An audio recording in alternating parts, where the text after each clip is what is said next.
नमस्कार दोस्तों, स्वागत है आप सभी का अपने यूट्यूब चैनल परफेक्ट स्ट्रेटेजीज में। दोस्तों, हम लोग बिहार दरोगा मेंस का जो प्रैक्टिस सेट कर रहे हैं उसमें आज हम लोग प्रैक्टिस सेट नंबर 17 को करने वाले हैं। दोस्तों, आप मेरे चैनल पर नए हैं तो प्लीज़ इसे सब्सक्राइब कर लें और इसे लाइक करना ना भूलें, दोस्तों में शेयर करें फेसबुक, व्हाट्सएप, टेलीग्राम के माध्यम से। और दोस्तों, इसमें हम आप लोग को 16 प्रैक्टिस सेट जो है हम करा चुके हैं। अगर उसे आपने नहीं देखे हैं तो मेरे प्लेलिस्ट में जाकर उसे देख सकते हैं। और दोस्तों, यह आपको प्लेटफॉर्म बुक का जो प्रैक्टिस सेट इसमें है, आपको 34 प्रैक्टिस सेट दिया हुआ है, जिसमें आपको 17 प्रैक्टिस सेट जो है वह आपको पेपर 2 है और आपको 17 प्रैक्टिस सेट हिंदी का है। तो आप लोग कन्फ्यूज इसमें मत होइएगा कि इसमें 34 प्रैक्टिस सेट है। तो आज जो है यह 17 प्रैक्टिस सेट यह अंतिम प्रैक्टिस सेट है। और दोस्तों, जो 3 प्रैक्टिस सेट है, यानी कि इसमें कुल 37 है, जो कि 3 प्रीवियस ईयर का प्रैक्टिस सेट है, जिसमें हम 2 प्रीवियस ईयर का प्रैक्टिस सेट जो कि है इन्फोर्समेंट दरोगा का और इसके पहले 2446 पोस्ट का जो है वह प्रैक्टिस सेट हम करा चुके हैं। अगर उसे नहीं देखे हैं तो आप प्ले लिस्ट में जाकर उसे देख सकते हैं। और दोस्तों, अगर आपको इसका PDF चाहिए तो डिस्क्रिप्शन में हम टेलीग्राम का लिंक दे दिए हैं, आप लोग वहाँ से प्राप्त कर सकते हैं। तो चलिए दोस्तों, स्टार्ट करते हैं आज का प्रैक्टिस सेट। पहला क्वेश्चन कह रहा है कि विश्व पर्यावरण दिवस कब मनाया जाता है। एक का राइट आंसर हो जाएगा ऑप्शन नंबर ए, 5 जून को विश्व पर्यावरण दिवस मनाया जाता है। और आपको कुछ इंपॉर्टेंट हम बता देते हैं, ऐसे इसमें जो दिया हुआ है उसको भी हम लोग देख लेते हैं। 8 जून को जो है विश्व महासागर दिवस, उसके बाद आपको 8 सितंबर को अंतर्राष्ट्रीय साक्षरता दिवस मनाया जाता है। उसके बाद 10 नवंबर जो है शांति एवं विकास के लिए विश्व विज्ञान दिवस मनाया जाता है। और 23 मार्च को विश्व मौसम विज्ञान दिवस मनाया जाता है। और आपको एक है 26 नवंबर को विश्व पर्यावरण संरक्षण दिवस मनाया जाता है। और 26 नवंबर को आपको संविधान दिवस भी मनाया जाता है। नेक्स्ट हम लोग देख लेते हैं। और दोस्तों, आप इस वीडियो को अपने दोस्तों में शेयर जरूर कर दीजिएगा। क्वेश्चन नंबर 2 में कह रहा है कि अपने राज्य में मुख्यमंत्री वरीयता तालिका के आधार पर निम्न में से किसके समकक्ष है। 2 का राइट आंसर हो जाएगा ऑप्शन नंबर सी, यानी कि केंद्र के कैबिनेट मंत्री के समकक्ष है। अपने राज्य में मुख्यमंत्री वरीयता तालिका के आधार पर केंद्र के कैबिनेट मंत्री के समकक्ष है। और किसी राज्य के मुख्यमंत्री भारत में वरीयता तालिका के आधार पर 7वें क्रम में आते हैं। नेक्स्ट देख लेते हैं क्वेश्चन नंबर 3 में आपको कह रहा है कि हिंदुस्तान सोशलिस्ट रिपब्लिकन एसोसिएशन के संस्थापक निम्न में से कौन थे। 3 का राइट आंसर हो जाएगा option number D, Chandrashekhar Azad थे। और वर्ष 1928 ईस्वी में चंद्रशेखर आज़ाद ने दिल्ली में हिंदुस्तान सोशलिस्ट रिपब्लिकन एसोसिएशन की स्थापना की थी। इसमें भगत सिंह का योगदान सबसे महत्वपूर्ण था। नेक्स्ट हम लोग देख लेते हैं। क्वेश्चन नंबर 4 में आपको कह रहा है कि प्रोकैरियोटिक कोशिका का आकार प्राय निम्न में क्या होता है। 4 का राइट आंसर हो जाएगा ऑप्शन नंबर बी, यह आपको 1 माइक्रोन से 10 माइक्रोन तक होता है। और प्रोकैरियोटिक कोशिका का नाभिकीय पदार्थ केवल एक गुणसूत्र का बना होता है। नेक्स्ट देख लेते हैं क्वेश्चन नंबर 5 में आपको कह रहा है कि जनगणना 2011 के अनुसार शीर्ष जनसंख्या घनत्व वाले 4 राज्यों का सही अवरोही क्रम निम्न में से कौन है। 5 का राइट आंसर हो जाएगा ऑप्शन नंबर ए, यानी कि माफ़ कीजिएगा, ऑप्शन नंबर ए हो जाएगा, यानी कि जनसंख्या क्या कह रहा है, घनत्व वाले कह रहा है। तो ऑप्शन नंबर ए हो जाएगा, यानी कि 1 नंबर में बिहार, 2 नंबर में पश्चिम बंगाल, 3 में केरल और 4 में उत्तर प्रदेश हो जाएगा, यानी कि ऑप्शन नंबर ए राइट आंसर हो जाएगा। और बिहार का जनसंख्या घनत्व जो है वह आपको 1106 व्यक्ति प्रति वर्ग किलोमीटर है। नेक्स्ट देख लेते हैं। अच्छा, एक चीज़ और जान लीजिए कि सबसे कम जनसंख्या घनत्व अगर आपको पूछता है तो आपको अरुणाचल प्रदेश हो जाएगा, जो कि आपको 17 व्यक्ति प्रति वर्ग किलोमीटर है। नेक्स्ट हम लोग देख लेते हैं क्वेश्चन नंबर 6 में कह रहा है कि कृषि कार्य की शुरुआत निम्न में से किस काल में हुआ। 6 का राइट आंसर हो जाएगा ऑप्शन नंबर सी, यह आपको नवपाषाण काल में हुआ। कृषि कार्य की शुरुआत नवपाषाण काल में हुआ और मनुष्य में अस्थायी निवास की प्रवृत्ति की शुरुआत भी नवपाषाण काल में हुआ और पहिए का आविष्कार भी नवपाषाण काल में हुआ। नवपाषाण काल में मानव ने सामाजिक सामुदायिक जीवन जीना प्रारंभ किया और भारत में बुर्जहोम, गुफकराल, मारतंड, चिराद, पैसरा, चेचर जो है नवपाषाण कालीन स्थल है। नेक्स्ट हम लोग देख लेते हैं क्वेश्चन नंबर 7, यानी कि इसका राइट आंसर 6 का हो जाएगा, ऑप्शन नंबर सी हो जाएगा, नवपाषाण काल। क्वेश्चन नंबर 7 में कह रहा है कि राज्यसभा अधिनियम की धारा 3 के माध्यम से संघ के राजकीय कार्यों के लिए अंग्रेजी भाषा के निरंतर इस्तेमाल को किस वर्ष में लागू किया गया था। 7 का राइट आंसर हो जाएगा ऑप्शन नंबर डी, यानी कि 1965 में लागू किया गया था। और संसद ने राजभाषा अधिनियम को 1963 में अधिनियमित किया और इसमें संघ के सभी सरकारी कार्यों और संसद की कार्यवाही में अंग्रेजी के प्रयोग को जारी रखने के साथ ही हिंदी के प्रयोग का उपबंध किया गया है। नेक्स्ट हम लोग देख लेते हैं और एक चीज़ जान लेते हैं कि संविधान के भाग 17 में अनुच्छेद जो है वह 343 से लेकर के 351 तक में राजभाषा से संबंधित है। नेक्स्ट हम लोग देख लेते हैं क्वेश्चन नंबर 8 में कह रहा है कि शिवाजी एवं राजा जय सिंह के बीच पुरंदर की संधि किस वर्ष हुई थी। 8 का राइट आंसर हो जाएगा ऑप्शन नंबर बी, यानी कि 1665 ईस्वी में हुई थी। और शिवाजी ने मुगल सम्राट के प्रतिनिधि राजा जय सिंह के साथ 1665 ईस्वी में किए थे पुरंदर की संधि।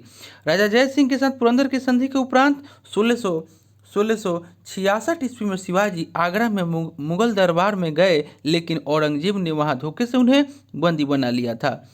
और शिवाजी का राज्याभिषेक हुआ था आपका 1674 ईस्वी में हुआ था। आपको शिवाजी ने रायगढ़ में अपना विधिवत राज्याभिषेक कराया था। नेक्स्ट हम लोग देख लेते हैं, यानी कि 8 का right answer option number B हो जाएगा 1665 ईस्वी। क्वेश्चन नंबर 9 में कह रहा है कि वह कौन सी भारतीय चित्रकला शैली है जिसमें शुद्ध सोने और कीमती पत्थरों की सजावट है और इसमें हिंदू देवताओं विशेष रूप से भगवान कृष्ण को दर्शाया गया है। 9 का राइट आंसर हो जाएगा ऑप्शन नंबर डी, यानी कि तंजौर पेंटिंग।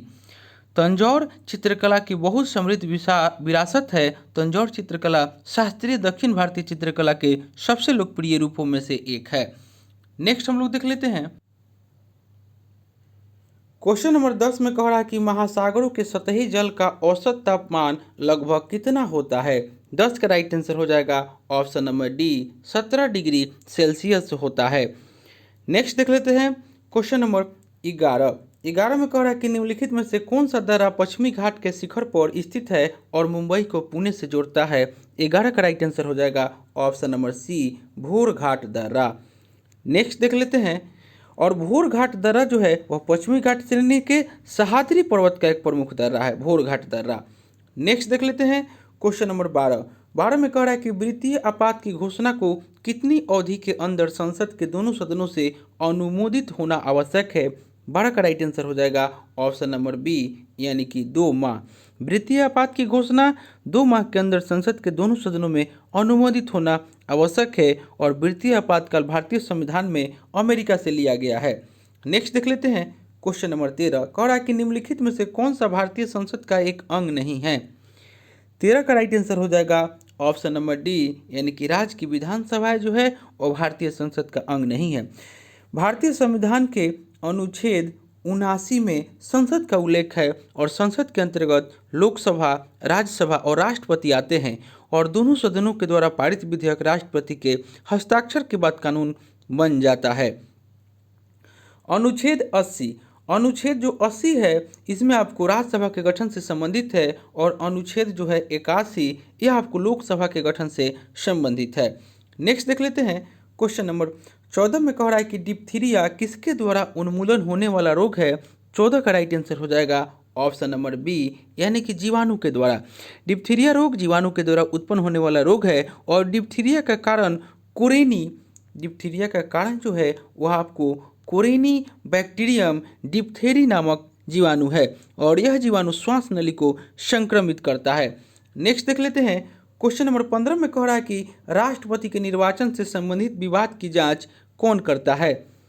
15 का राइट आंसर हो जाएगा ऑप्शन नंबर डी, सर्वोच्च न्यायालय के द्वारा किया जाता है। और संविधान के अनुच्छेद 71 के अंतर्गत राष्ट्रपति या उपराष्ट्रपति के निर्वाचन में उत्पन्न सभी शंकाओं और विवादों की जांच और विनिश्चय उच्चतम न्यायालय के द्वारा किया जाएगा और उसका विनिश्चय अंतिम होगा, यानी कि उसका निर्णय जो है अंतिम होगा। नेक्स्ट देख लेते हैं। क्वेश्चन नंबर 16 में कह रहा है कि डैश 1945 में यूएन की लीग ऑफ नेशंस के उत्तराधिकारी के रूप में स्थापित किया गया था। 16 का राइट आंसर हो जाएगा ऑप्शन नंबर बी, यानी कि द्वितीय विश्व युद्ध के तुरंत बाद। द्वितीय विश्व युद्ध के तुरंत बाद 1945 में यूएन को लीग ऑफ नेशंस के उत्तराधिकारी के रूप में स्थापित किया गया था। और संयुक्त राष्ट्र संघ की स्थापना जो हुआ था वह आपको 24 अक्टूबर 1945 को किया गया। नेक्स्ट देख लेते हैं 24 अक्टूबर 1945। और आपको संयुक्त राष्ट्र दिवस 24 अक्टूबर को मनाया जाता है भी, आप लोग याद रखिएगा। नेक्स्ट देख लेते हैं क्वेश्चन नंबर 17 में कह रहा है कि हीमोफीलिया एक आनुवांशिक विकार है, इसमें क्या होता है। 17 का राइट आंसर हो जाएगा ऑप्शन नंबर सी, एक प्रोटीन का संश्लेषण नहीं होता है जो रक्त स्कंदन के लिए आवश्यक है, यानी कि 17 का right answer option number C हो जाएगा। नेक्स्ट देख लेते हैं क्वेश्चन नंबर 18 में कह रहा है कि लोकलेखा समिति में राज्यसभा से कितने सदस्य होते हैं। 18 का राइट आंसर हो जाएगा ऑप्शन नंबर सी, यानी कि 7 सदस्य होते हैं। और लोकलेखा समिति संसद की अस्थायी समितियों में से एक प्रमुख समिति है। लोकलेखा समिति में कुल सदस्यों की संख्या जो है वह 22 होते हैं, जिसमें आपको 15 सदस्य जो है वह लोकसभा के और 7 सदस्य जो है वह आपको राज्यसभा से होते हैं। और लोकलेखा समिति का कार्यकाल केवल 1 वर्ष का होता है। और लोकलेखा समिति नियंत्रक के महालेखा परीक्षक के प्रतिवेदन का निरीक्षण करती है। नेक्स्ट हम लोग देख लेते हैं क्वेश्चन नंबर 19। कह रहा है कि पीएच स्केल संख्या 7 से 0 की ओर बढ़ने पर निम्न में से क्या पता चलता है। 19 का राइट आंसर हो जाएगा ऑप्शन नंबर सी, माफ़ कीजिएगा ऑप्शन नंबर सी हो जाएगा, यानी कि ए और बी दोनों। यानी कि पीएच स्केल में आपको बढ़ती हुई अम्लीय प्रकृति और H+ आयन की सांद्रता में वृद्धि, यानी कि 19 का right answer option number C हो जाएगा, A+B दोनों हो जाएगा। नेक्स्ट हम लोग देख लेते हैं। नेक्स्ट क्वेश्चन हो जाएगा। और दोस्तों आपसे एक रिक्वेस्ट है कि आप लोग लाइक बहुत कम करते हैं, तो प्लीज़ कम से कम लाइक कीजिएगा, क्योंकि लाइक कीजिएगा तो हम लोग उससे मोटिवेट होते हैं, तब आपके लिए और अच्छा वीडियो हम लोग लाते हैं लेकर के। तो प्लीज़ आप कम से कम लाइक ज़रूर कीजिएगा। क्वेश्चन नंबर 20 में आपको कह रहा है कि क्वेश्चन नंबर 20 में कि an inquiry into the nature and causes of the wealth of nations पुस्तक निम्न में से किस विद्वान की है। 20 का राइट आंसर हो जाएगा ऑप्शन नंबर ए, यह आपको एडम स्मिथ की पुस्तक है। नेक्स्ट देख लेते हैं क्वेश्चन नंबर 21 में कह रहा है कि दीवान ए बंदगान विभाग की स्थापना दिल्ली सल्तनत के किस शासक के काल में हुई। 21 का राइट आंसर हो जाएगा option number D, Firoz Shah Tughlaq. Delhi सल्तनत में सबसे अधिक गुलाम जो थे वह फिरोज शाह तुगलक के पास था। और फिरोज शाह तुगलक के पास आपको 1,80,000 गुलाम था। नेक्स्ट देख लेते हैं क्वेश्चन नंबर 22। क्वेश्चन नंबर 22 में आपको कह रहा है कि स्थानांतरित कृषि यानी कि शिफ्टिंग कल्टीवेशन का स्थानीय नाम डाहिया कहाँ पर है। 22 का राइट आंसर हो जाएगा ऑप्शन नंबर ए, यह आपको मध्य प्रदेश में है। स्थानांतरित कृषि यानी कि आदिम कृषि का स्थानीय नाम डाहिया मध्य प्रदेश में है। और स्थानांतरित कृषि एक प्राचीन विधि है और इस विधि के अंतर्गत किसी विशेष स्थान की वनस्पति को काटकर और जलाकर उस स्थान पर कृषि की जाती है। नेक्स्ट देख लेते हैं क्वेश्चन नंबर 23 में आपको कह रहा है कि स्वतंत्र भारत में देश की प्रथम औद्योगिक नीति की घोषणा किस वर्ष की गई। 23 का राइट आंसर हो जाएगा ऑप्शन नंबर बी, 1952 ईस्वी में की गई। और 30 अप्रैल 1956 को देश में द्वितीय औद्योगिक नीति की घोषणा की गई थी। द्वितीय का 30 अप्रैल 1956 को, और ये प्रथम था। नेक्स्ट देख लेते हैं क्वेश्चन नंबर 24 में कह रहा है कि प्लान्ड इकोनॉमी फॉर इंडिया निम्न में से किसकी रचना है। 24 का राइट आंसर हो जाएगा ऑप्शन नंबर ए, यानी कि सर एम विश्वेश्वरैया की यह रचना है। और भारत में योजनाबद्ध आर्थिक विकास के लिए पहली बार सलाहकारी पुस्तक प्लान्ड इकोनॉमी फॉर इंडिया थी। नेक्स्ट देख लेते हैं। क्वेश्चन नंबर 25 में कह रहा है कि न्यायपालिका को कार्यपालिका से पृथक करने के लिए राज्य कदम उठाएगा, इस बात का उल्लेख भारतीय संविधान के किस अनुच्छेद में है? 25 का राइट आंसर हो जाएगा ऑप्शन नंबर ए, अनुच्छेद 50 में। अनुच्छेद 50 में आपको है, आपको न्यायपालिका को कार्यपालिका से पृथक रखने के लिए राज्य कदम उठाएगा। और अनुच्छेद 48 के अंतर्गत राज्य कृषि और पशुपालन की आधुनिक और वैज्ञानिक प्रणालियों से संगठित करने का प्रयास करेगा। और अनुच्छेद 48 के ए जो है, यह आपको देश के पर्यावरण के संरक्षण तथा संवर्धन और वन तथा वन जीवों की रक्षा करने का प्रयास करेगा। और अनुच्छेद 49 के अंतर्गत राष्ट्रीय महत्व के स्मारकों, स्थानों और वस्तुओं के संरक्षण के प्रति तत्पर रहेगा। नेक्स्ट देखते हैं। 26 में कह रहा है कि भू राजस्व के लिए स्थानीय बंदोबस्त प्रणाली किसके द्वारा लागू किया गया था? 26 का राइट आंसर हो जाएगा ऑप्शन नंबर ए, यह आपको लॉर्ड कॉर्नवालिस के द्वारा लागू किया गया था। यह आपको 1793 ईस्वी में लागू किया गया था। नेक्स्ट हम लोग देख लेते हैं। क्वेश्चन नंबर 27 कह रहा है कि भारत के उस स्थान का नाम बताइए जहां शून्य मील का पत्थर देखा जा सकता है, जिसमें बलुआ पत्थर से बने 4 घोड़ों युक्त एक स्तंभ की आकृति बनी हुई है। 27 का राइट आंसर हो जाएगा ऑप्शन नंबर डी, यानी कि नागपुर में। भारत के उस स्थान का नाम नागपुर है जहां शून्य मील का पत्थर देखा जा सकता है, और भारत का 0 माइलस्टोन नागपुर को माना गया है। नेक्स्ट हम लोग देख लेते हैं। क्वेश्चन नंबर 28 में आपको कह रहा है कि भारत में श्रीहरिकोटा द्वीप किस राज्य के तट पर अवस्थित है? 28 का राइट आंसर हो जाएगा ऑप्शन नंबर बी, यह आपको आंध्र प्रदेश के तट पर अवस्थित है। नेक्स्ट हम लोग देख लेते हैं। क्वेश्चन नंबर 29 में कह रहा है कि भारत के महान्यवादी का कार्यकाल निम्न में क्या है? 29 का राइट आंसर हो जाएगा ऑप्शन नंबर डी, यानी कि राष्ट्रपति के प्रसाद प्रयत्न। और भारत के महान्यवादी पद का उल्लेख जो है और भारतीय संविधान के अनुच्छेद 76 में है। नेक्स्ट देख लेते हैं। 30 में कह रहा है कि निम्न में कौन अधातु है जिसका द्रवणांक एवं क्वथनांक जो है वह उच्च होता है? 30 का राइट आंसर हो जाएगा ऑप्शन नंबर ए, हीरा जो है, हीरा का द्रवणांक एवं क्वथनांक जो है उच्च होता है। नेक्स्ट देख लेते हैं। क्वेश्चन नंबर 31 कह रहा है कि निम्न में से किस देश का दक्षिणी विस्तार सबसे अधिक दक्षिण की ओर है? 31 का राइट आंसर हो जाएगा ऑप्शन नंबर डी, यानी कि इंडोनेशिया जो है, इसका दक्षिणी विस्तार जो है वह सबसे दक्षिण की ओर है। नेक्स्ट हम लोग देख लेते हैं। क्वेश्चन नंबर 32 में कह रहा है कि निम्न में कौन सबसे बाद में प्रधानमंत्री पद पर आए थे? 32 का राइट आंसर हो जाएगा ऑप्शन नंबर बी, आई के गुजराल जो थे सबसे बाद में प्रधानमंत्री पद पर आए थे। 31 अक्टूबर 1984 को श्रीमती इंदिरा गांधी की हत्या के बाद भारत के प्रधानमंत्रियों का क्रम आपको हो जाएगा 1984 से 89 राजीव गांधी, उसके बाद 89 से 90 विश्वनाथ प्रताप सिंह, उसके बाद आपको चंद्रशेखर जो थे 10 नवंबर 1990 से 91, पीवी नरसिंह राव जो थे वह 91 से 96, अटल बिहारी वाजपेयी जो थे वह आपको 1996 से आपको 1996 तक ही रहे थे, यानी कि 16 मई से 1 जून तक। उसके बाद एच.डी. देवगौड़ा थे 1 जून 1996 से 21 अप्रैल 1997, और उसके बाद आपको आई के गुजराल थे जो कि आपके 1997 से लेकर के आपको 1998, यानी कि ये आपको 21 अप्रैल 1997 से 18 मार्च 1998 तक थे आई के गुजराल। उसके बाद फिर अटल बिहारी वाजपेयी बने थे, तो यानी कि इसका right answer option number B हो जाएगा। नेक्स्ट देख लेते हैं।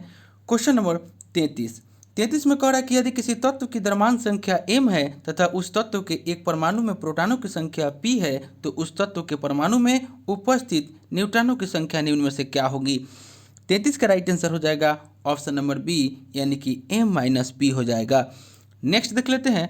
क्वेश्चन नंबर 34 कह रहा है कि 2.5 दिन का झोपड़ा मस्जिद का निर्माण अजमेर में किसके द्वारा करवाया गया था? 34 का राइट आंसर हो जाएगा ऑप्शन नंबर ए, यह आपको कुतुबुद्दीन ऐबक के द्वारा करवाया गया था, और यह पहले एक संस्कृत विद्यालय था। ऐबक ने इस विद्यालय भवन का ऊपरी भाग गिरवा दिया और गुंबज और मेहराब बनवा दिया। चूँकि 2.5 दिन का झोपड़ा का निर्माण हिंदू भवन पर हुआ, अतः इस इमारत पर हिंदू और इस्लामिक दोनों शैलियों का प्रमाण देखने को मिलते हैं। नेक्स्ट हम लोग देख लेते हैं।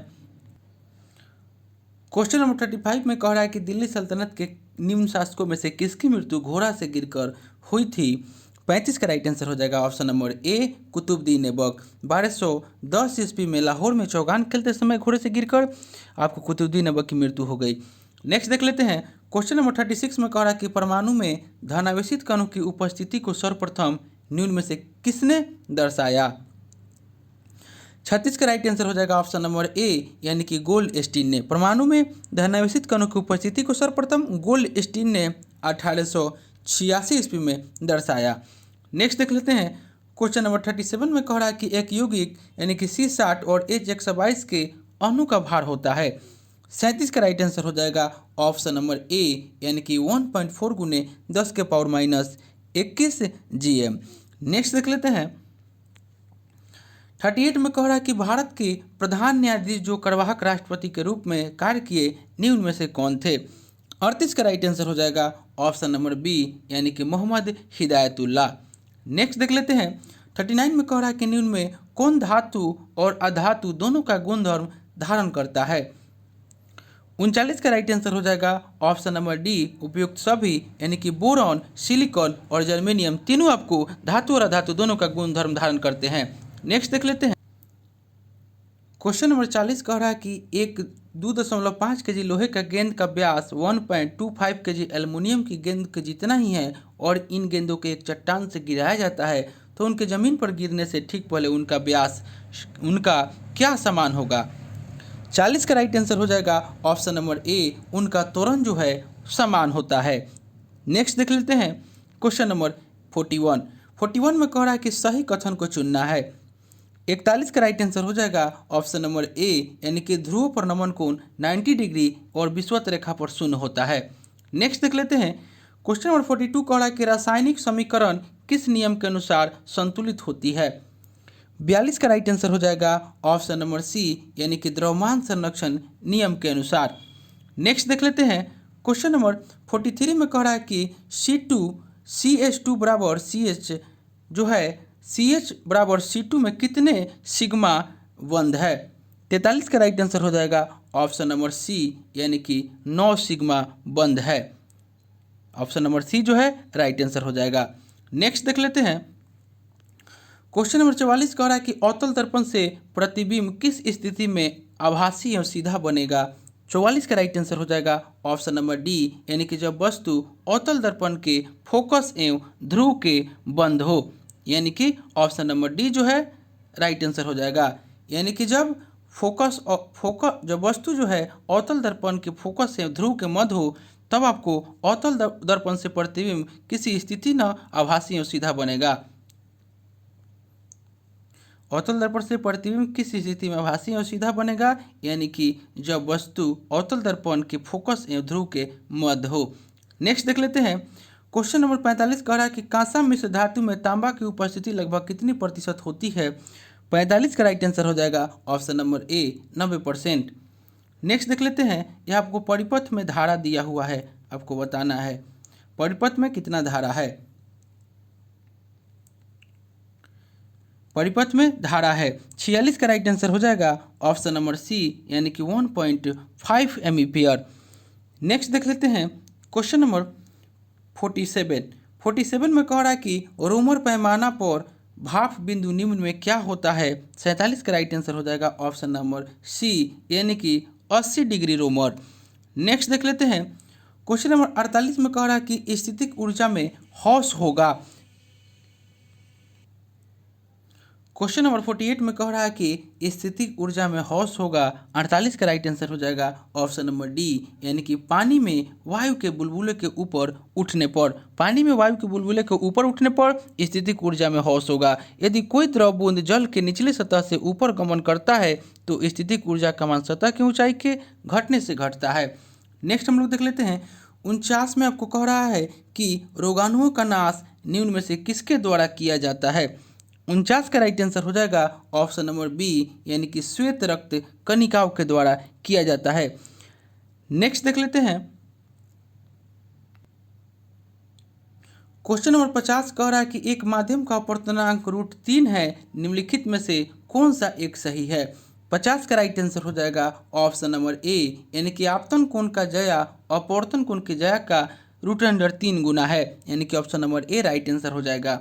नेक्स्ट देख लेते हैं 51 कह रहा है कि टोडा जनजातीय समुदाय भारत के किस क्षेत्र में पाए जाते हैं। 51 का राइट आंसर हो जाएगा ऑप्शन नंबर ए, ये आपको दक्षिण भारत में पाए जाते हैं। टोडा जनजाति मुख्य रूप से नीलगिरी पहाड़ियों पर निवास करने वाले पशुपालक समुदाय हैं।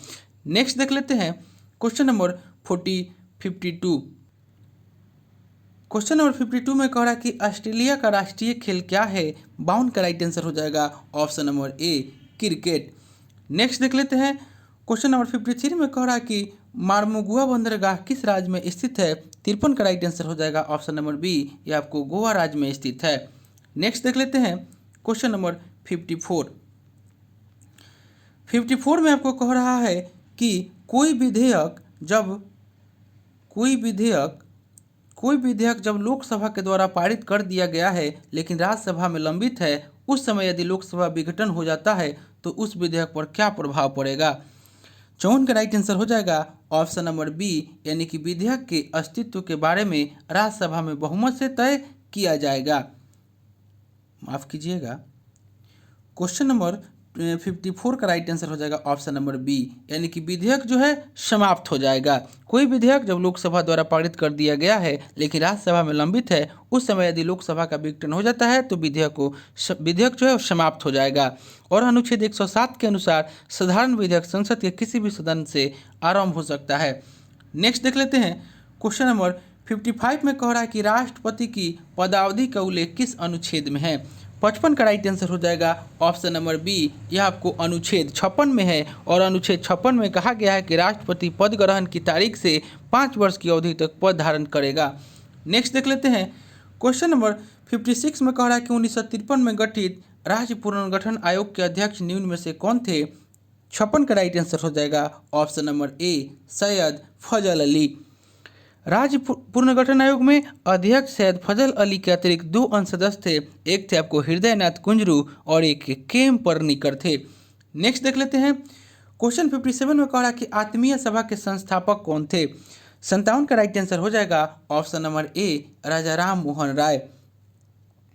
हिंदू धर्म के एकेश्वरवादी मत का प्रचार करने के लिए राजा राम मोहन राय ने 1815 ईस्वी में आपको आत्मीय सभा का गठन किया था और 1828 में राजा राम मोहन राय ने ब्रह्म समाज की स्थापना किया। नेक्स्ट देख लेते हैं क्वेश्चन नंबर 58 में कह रहा है कि 1928 ईस्वी में साइमन कमीशन भारत में किस उद्देश्य से आया था। 58 का राइट आंसर हो जाएगा ऑप्शन नंबर ए, यानी कि प्रशासनिक सुधार पर विचार के लिए आया था। नेक्स्ट देख लेते हैं क्वेश्चन नंबर 59 कह रहा है कि भारत के निम्न में से किस राज्य का कोई समुद्री तटरेखा नहीं है। 59 का राइट आंसर हो जाएगा option number C, Telangana. Telangana का कोई तटरेखा नहीं है। और भारत के आपको सबसे लंबी तटरेखा हो जाएगा गुजरात का। नेक्स्ट देख लेते हैं 60 में कह रहा है कि मुगल बादशाह जहांगीर ने आत्मकथा तुजुक-ए-जहांगीरी किस भाषा में लिखी थी। 60 का राइट आंसर हो जाएगा ऑप्शन नंबर डी, यह आपको फारसी भाषा में लिखी थी। और तुजुक-ए-जहांगीरी पुस्तक पूरा मौत बिंद खां ने किया, इसको पूरा किए थे मौत बिंद खां ने। नेक्स्ट देख लेते हैं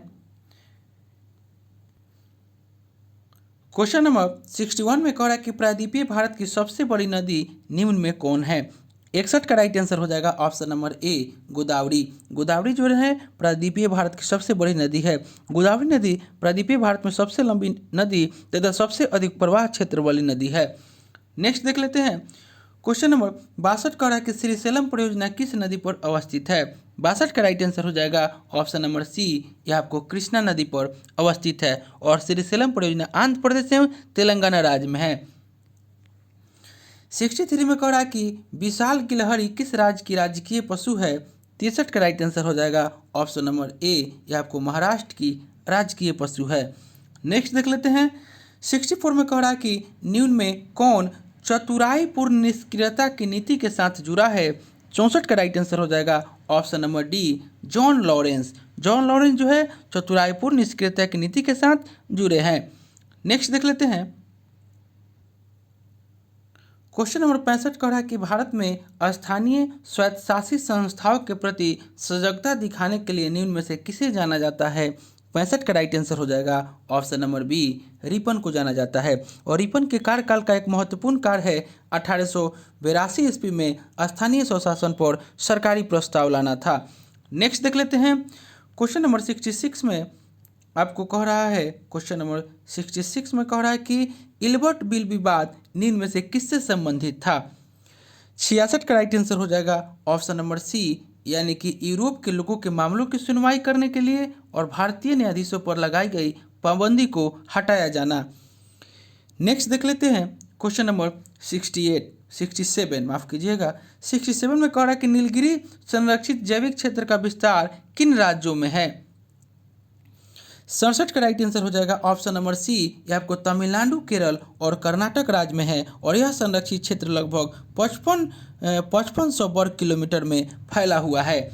नेक्स्ट देख लेते हैं क्वेश्चन नंबर 68 में कह रहा है कि भारत में दीपोर बिल रामसर साइट किस राज्य में स्थित है। 68 का राइट आंसर हो जाएगा ऑप्शन नंबर ए, यह आपको असम राज्य में स्थित है। नेक्स्ट देख लेते हैं क्वेश्चन नंबर 69 में कह रहा है कि 1857 ईस्वी के विद्रोह के एक नेता लियाकत अली ने इस विद्रोह का नेतृत्व किस स्थान पर किया था। 69 का राइट आंसर हो जाएगा ऑप्शन नंबर ए, यह आपको इलाहाबाद में विद्रोह का नेतृत्व किए थे लियाकत अली। बेगम हजरत महल और बिजलिस कादिर के द्वारा लखनऊ में इस विद्रोह का नेतृत्व किया गया था। नेक्स्ट देख लेते हैं 70 में कह रहा है कि दक्षिण अमेरिका महादेश के एक प्रमुख देश ब्राज़ील की राजधानी कहाँ है। 70 का राइट आंसर हो जाएगा ऑप्शन नंबर बी, ब्राजीलिया जो है वह ब्राज़ील की राजधानी है। नेक्स्ट देख लेते हैं और कुछ ऑप्शन देख लेते हैं। आपको ब्यूनस आयर्स जो है वह आपको अर्जेंटीना की राजधानी है और सेंटियागो यह आपको चिली की राजधानी है और ऑप्शन नंबर डी क्विटो जो दे रहा है यह आपको इक्वाडोर की राजधानी है।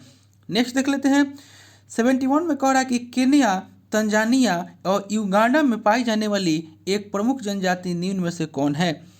71 का राइट आंसर हो जाएगा ऑप्शन नंबर सी, मसाई जनजाति जो है वो आपको केन्या, तंजानिया और युगांडा में पाई जाने वाली एक प्रमुख जनजाति है। जनजाति जो है मसाई है।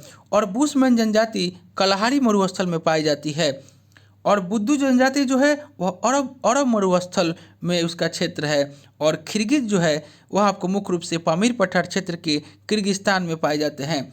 नेक्स्ट देख लेते हैं 72 में कह रहा है कि वुड्स डिस्पैच निम्न में से किस क्षेत्र से संबंधित था। 72 का राइट आंसर हो जाएगा ऑप्शन नंबर ए, यह आपको कृषि क्षेत्र से संबंधित था।